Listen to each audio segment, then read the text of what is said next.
The Super Happy Dragon Lucky. The show will begin momentarily.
Hello, welcome to the show. This is Super Happy Dragon Lucky episode 8A or 880A.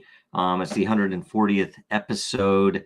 Reminder, nothing on this show is financial advice. Stay tuned after all of the updates. We'll have the weekly AMA, top 3 questions. So first update, number go up this week is nation states accepting Bitcoin. That is Russia and China apparently will allow payment of oil contracts with Bitcoin, which is very interesting because, of course, it was always petrodollar before, and they started saying that they would accept their own local fiat currencies, but then just in the past week, they've said they will accept Bitcoin, which is super interesting for the future of Bitcoin and the future of the dollar. Do go look into that stuff because it no telling what the timing will be, but it seems to be moving much faster than one would expect. Okay, so we'll get into Dragonchain updates now. First up, we have a new telehealth blog. It is a brilliant write-up, and go check it out. Go share it. It's all about the use of blockchain and how Dragonchain can help in these areas on trust, identity, HIPAA compliance, and everything else that would be within that realm in the health world, and particularly how it applies in telehealth. So go check that out, share it. The next update, we had a metrics hiccup, which many people asked about in various places. And as it turns out, several nodes were not funded with Dragon, and therefore the transactions were queued up locally. We're watching those systems. A few of them are ours, and they should be. I think I haven't. I guess I have not checked back in, but they should be caught up by now, and they are funded. So anyway, keep watching that. And then something else. The Eternal Transaction L5. That is. If you noticed, and there were a couple of interesting bits that when we turned on the Binance node, we did something different, and therefore we had a few, I don't know how many, but a few blocks. We had a node set up, a second Ethereum node set up, so you'll see multiple Ethereums. But if you look back, in particular, this is an Eternal .report transaction from January 15th, 2020. So over 2 years ago, and you can look, it has almost $12 billion worth of transaction security value. Pretty cool. But the interesting thing about it is that, you see the Bitcoin and Ethereum as you always would. You see the Ethereum Classic from back then. You also see the old Binance chain and then the new Binance Smart Chain. So even the older transactions obviously get the benefit of the new L5s because of the way the chain works. And yet, if you look and if you click on that old Binance chain transaction itself, that it's interesting that it's dead, which, I don't know if what they did with that chain or anything, but the main point we wanted to make is that it's an interesting feature that even if one of these chains went away, the others are still there. And that's why it's important to have the biggest and I guess best, the biggest networks, the networks that have the most hash power, the most security either way, have those on as L5, so that if one of the weaker networks drops away through acts of God, it won't affect anything. The next, let's go to Den.Social updates. So first up, we had a layer creation process proposal for April, starting next Tuesday, April 5. So go look at all the proposals that are already out there. They're going to be there still. See what's missing, and get ready to make some proposals starting next week. So that's in order. There are quite a few still there. A lot of them that are pretty exciting. So just try not to get something that's too overlapping, because that's so confusing to know what to vote for then. And DinDAO. So we had a result that the lower behavior rewards, the farming system for there was a governance issue to ask what to do with the 2021 lore that was remaining, that wasn't distributed. So this was, it was like 800 million in lore that didn't go out. And the winner from all of the options, there were quite a few options, I think there were 8, was to put 10% of that lore into liquidity, and to distribute the remainder with a halving algorithm. So if you look at it, I'm going to pull over so I can see it myself. Approximately 80 million will go to liquidity, and the remainder 723 will be distributed. And you can see how the first year, this year, 361 million will be distributed, and then every year after that. So in 10 years, we're still distributing in the hundreds of thousands. So in 8 years, we're still 1.4 million. So should be a pretty good result, I think. That way it'll be long-term use. The next, let's see here, next update is to there was another governance issue to change the lore behavior rewards program, the same program, to add a new contest and or lottery pool.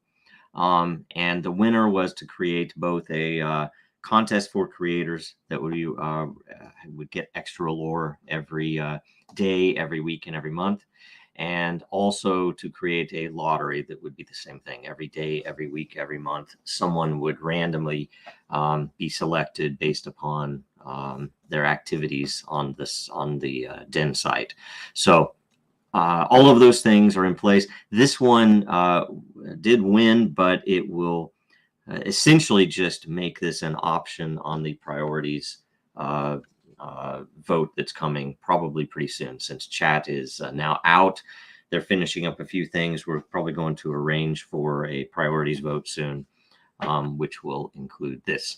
Okay, next, make sure you tune in for Coffee with Den tomorrow morning at 9 o'clock Eastern and 6 o'clock Pacific U.S. time, daylight savings time. And the Den governance call is Thursday at noon Pacific, 3 Eastern, 7 p.m. UTC time. See the post in the DinDAO layer for the agenda and a link to join live. And by the way, if you see anything missing in the agenda, just make a reply in the very least so that we cover it. You're welcome to join otherwise live to cover anything regarding Den. It's more of a call than a show, so it's just basically anybody who wants to get on and ask questions or make suggestions or brainstorm features or anything else is welcome.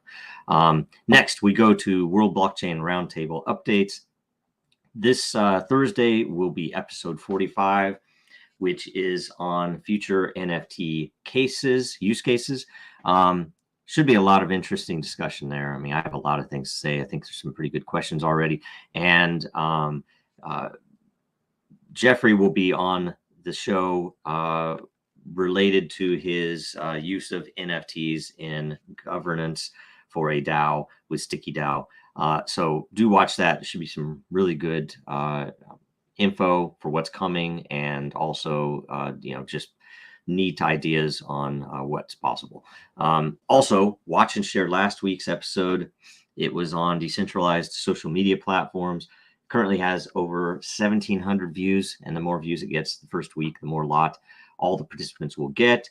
And there is a let's see here. There is a vote for the top 4 episode subjects for April. If your theme is selected, you'll be rewarded a lot for that episode. Go in there and vote. And I think I still need to vote on that. I can't remember, but I will look. And watch the roundtable this Thursday at 3 p.m. UTC. Okay, that's all of the updates. So we're going to do an AMA right after this. All right. Now, more than ever, our data is at risk. Our supply chains are in jeopardy. Our systems are broken, and businesses feel powerless. Dragonchain gives you a different way, a safer way, a better way, and you have power over your data. Dragonchain gives you proof in an untrusted world. Build now at Dragonchain.com, America's blockchain. All right, so we go to the AMA post, refresh it, and then we see what the first question is. So top 3, everybody gets 1 lot, as long as it isn't rude, as long as it's, I guess, a legitimate question, not about price. The rules are above. So first up, Coinier. Would it be possible, or how difficult would it be to add cross-posting to Den.Social that is Reddit style? So we have, in fact, it's even in the white paper that we have a design for this that was fundamental to the site. It's actually, there is an entry in we've only made 1 DenDAO development priority vote so far, and it was in there. I really want to see it. There's so many things to be done, though. I'm not sure what order it would be, but it's definitely possible. It's not overly difficult. A lot of the difficulty is in how do we best do the user interface, because on the one hand, if you're creating a post, it would, let's say you're already in the Den layer, but let's say the cryptocurrency layer. You're about to make a post, and if you say new post, it knows, okay, you're going to make a new post in the cryptocurrency layer. We want something in the interface when you're making a post to be able to say, I want to add cross posts. That is, I want the primary to be in cryptocurrency, but this is a post about cryptocurrencies and NFTs and Dragonchain. And so you could then add NFTs and Dragonchain, and there would probably be, we know there would be an energy fee for the post.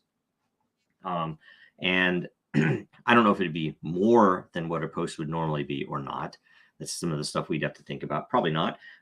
But either way, you would then be rewarded for all of those. And, you might post it to a layer that doesn't make sense. You might post it to the art layer, and people say, that's not about art. And so they would vote it down there.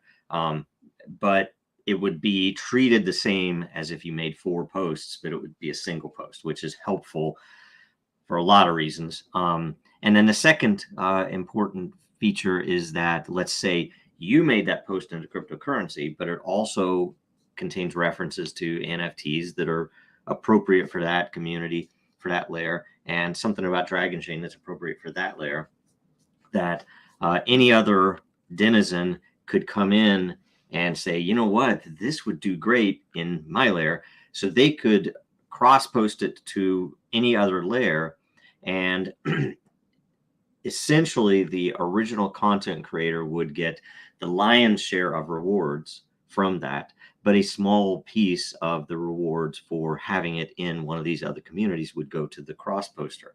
And if there were any negatives, that is, if the cross poster cross posted it to an inappropriate community, then the person who cross posted would take all of the negative. The original poster would get none of the negative. So, and we'd also have to show that, hey, this was cross posted by X, in Denizen. So there's always the things we'd have to work into the interface, but generally, I don't think it'll be too difficult. So anyway, it's planned, it's designed. I'm hoping it happens soon, but there's, like I said, there's a lot otherwise to do.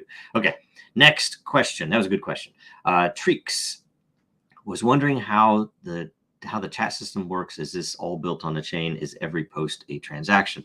So yes, in Den, every post, every reply, and every vote is a transaction on Dragonchain and on Den's own business node on Dragonchain.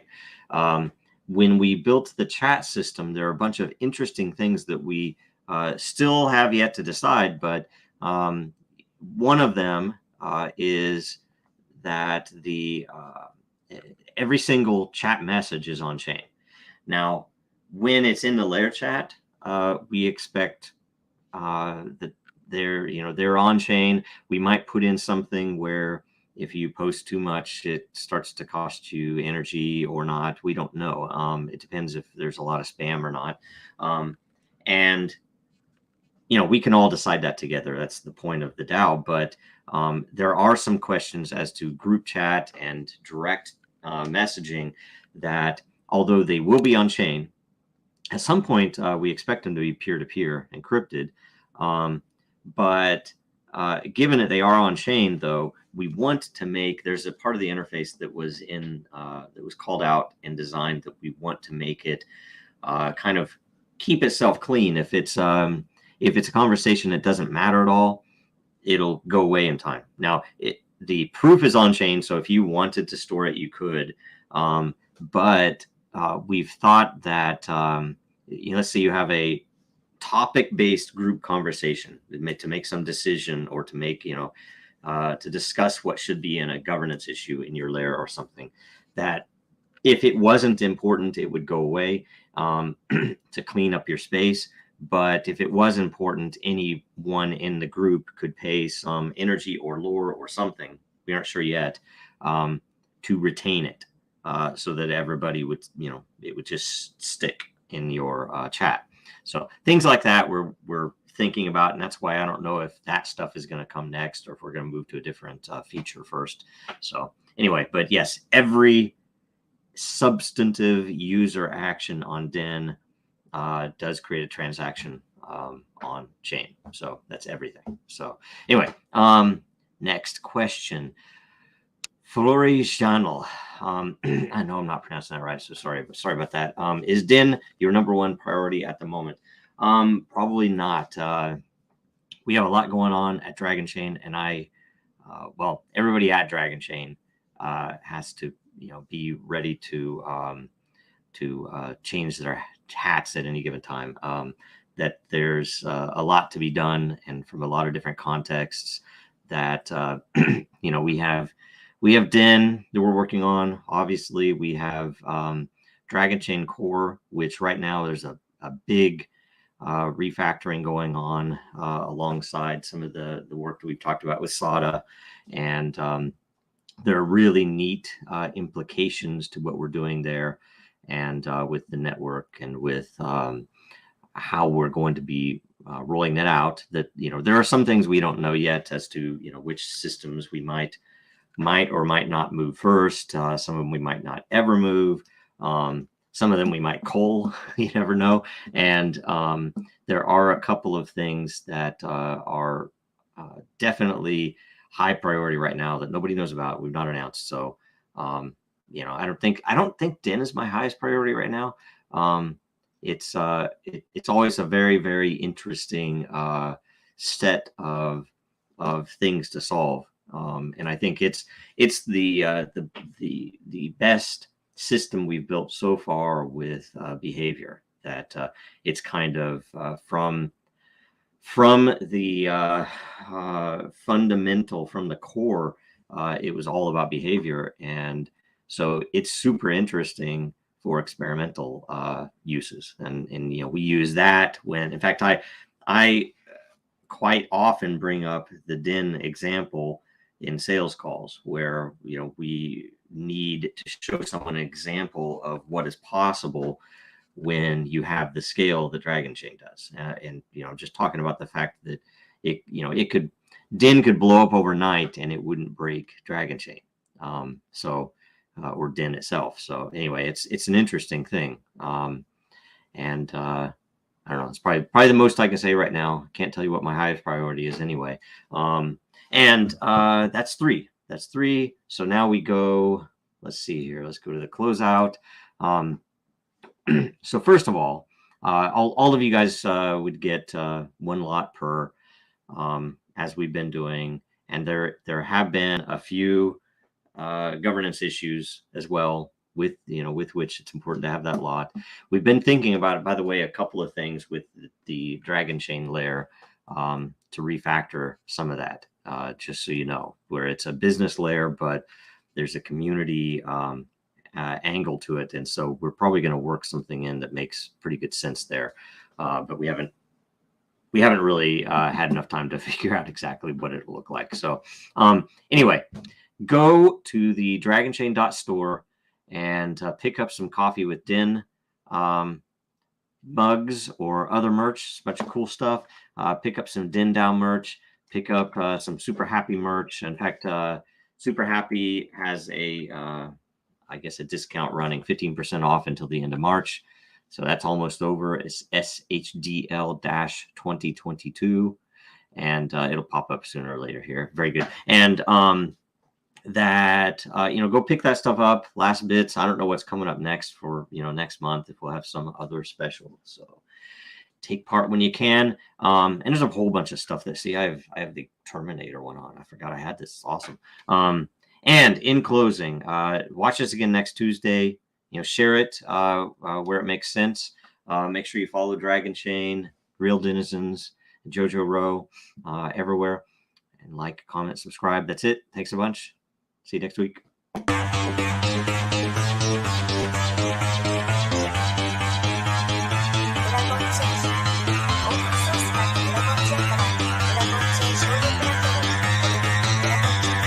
Because that goal will serve to organize and measure the best. Adaptable, all capital, label radical yet rational. Adaptable approach is palpable if this animal is fallible, but that conclusion is laughable. So with for all detachable from the mandible, you see it now.